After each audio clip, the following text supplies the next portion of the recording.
Cowok ini gunting baju istrinya, tapi nggak nyangka banget hasilnya jadi cantik dan seksi. Istrinya hanya diam dan terheran ngeliat tingkah suaminya itu. Suaminya juga menghidupkan korek api yang akan dibuatnya untuk mempercantik alis istrinya. Dan ketika melihat hasilnya di depan kaca, istrinya sangat takjub dan senang. Suaminya juga nambahin sematan bunga buat memperindah penampilan istrinya. Ternyata suaminya mau ngajak istrinya ke acara penting dari perusahaannya. Banyak kamera menyorot mereka karena suaminya ini adalah seorang CEO kaya dan terkenal. Rekannya juga mengucapkan selamat atas pernikahan mereka dan memuji istrinya karena cantik dan menawan. Pas mereka mau duduk, mantan pacar suaminya datang dan langsung menatap sinis istrinya. Acara pun berlangsung. Di tengah acara, suaminya memberi kejutan sebuah kalung yang sangat mahal dan indah.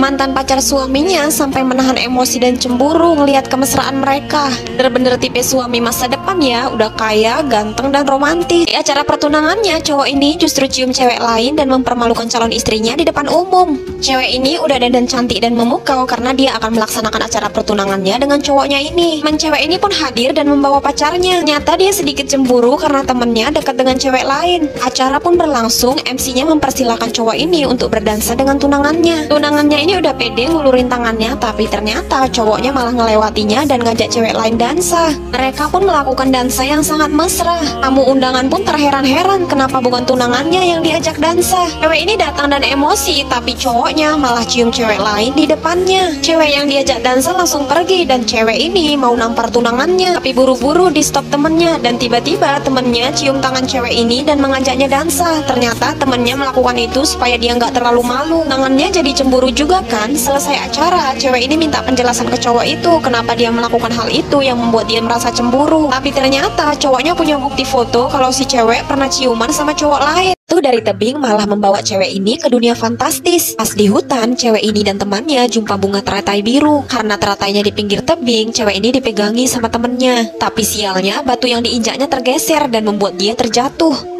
Temennya nangis karena dia nggak bisa melakukan apa-apa. Pas terbangun, cewek ini udah berada di dunia fantastis. Dia heran dan bingung lihat tempat itu. Dia nyentuh bunga dan bunganya itu bergerak kayak hidup gitu. Dan dia makin heran kan. Dia memasuki sebuah rumah dan dia jumpa hewan-hewan yang berterbangan yang bisa bicara dengannya. Tak lama kemudian, sang pemilik rumah datang dan dia ngerasa kalau ada orang yang memasuki rumahnya. Cewek ini sembunyi dan ternyata cowok itu udah tahu keberadaannya. Cowok ini pakai kekuatannya ngeluarin seekor lipat dari tangannya dan dijatuhin biar cewek ini takut. Tapi cewek ini belum nyerah juga. Cowok itu ngeluarin laba-laba dari tangannya dan sengaja dijatuhin lagi. Dan akhirnya cewek itu teriak dan ketahuan. Cewek ini minta bantuan supaya dikeluarin dari tempat ini. Tapi cowoknya bilang orang yang udah masuk ke dunia fantastis nggak bisa keluar lagi. Di hutan, bapak ini nemuin bayi yang punya sayap kayak burung gini. Dia bawa pulang bayi itu dan nunjukin ke istrinya. Mereka pun sepakat untuk merawat bayi itu. Bayi itu tumbuh besar dan punya sayap kayak seekor burung. Ibunya kaget lihat dia udah bisa terbang kayak gini. Bayi itu juga sangat senang bermain dengan ayam-ayam peliharaannya. Meskipun bayi ini beda, tapi orang tua angkatnya sangat menyayanginya. Suatu hari pas ibunya menunggu di toilet, dia hilang dan ternyata dia terbang dengan sekawanan burung. Tapi karena belum pandai terbang, dia terjatuh di rumah orang lain yang ada bocilnya juga. Mereka segera akrab dan suatu hari bocil ini nemanin bayi ajaib belajar terbang. Orang tuanya udah panik karena anaknya nggak balik-balik kan. Akhirnya mereka mendapatkan kabar kalau bayinya udah ditemukan. Orang tuanya sibuk mencarinya dan menemukannya terbang dengan sekawanan burung. Tapi naasnya bocil ini terjatuh ke laut. Untung aja ayahnya segera menolong dan menyelamatkannya. Dan akhirnya setelah lama berpisah mereka bertemu kembali.